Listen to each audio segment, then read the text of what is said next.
அப்போ ஹபீபுல்லா சாஹிப் சொன்ன கோரிக்கையை ஏற்று சையது நூரி ஷா ரஹ்மத்துல்லாஹி அலைஹி பல இடங்கள்லையும் பலவிதமான தரீக்கத்து கான்ஃபரன்ஸ்களை வச்சாங்க.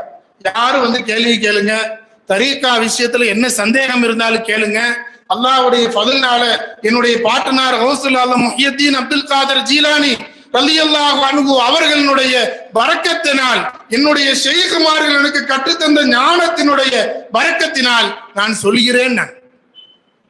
அதுக்கு பிறகு ஏறக்குறைய தமிழ்நாட்டினுடைய ஆன்மீக தலைநகரான நாகூர் ஷரீஃப்ல தரீக்கத் கான்ஃபரன்ஸில் வச்சாங்க.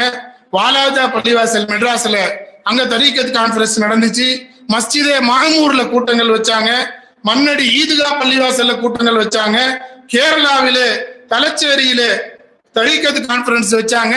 இப்படி பல இடங்கள்லையும் தரீக்கத் கான்ஃபரன்ஸ் வைத்து சமூகத்தை வழிநடத்தி மக்களுக்கு ஆன்மீகம் சொன்னா ஒரு சந்தோஷம் வரக்கூடிய, ஆன்மீகத்தின் மூலமாக அல்லாஹ்வை இன்றும் நாம் அடைய முடியும், கண்ணியமான ஒரு வாழ்வு வாழ முடியும் என்பதை நிரூபித்து காட்டியவர்கள் சையது நூரி ஷா ரஹ்மத்துல்லாஹி அலைஹி. அன்னைக்கு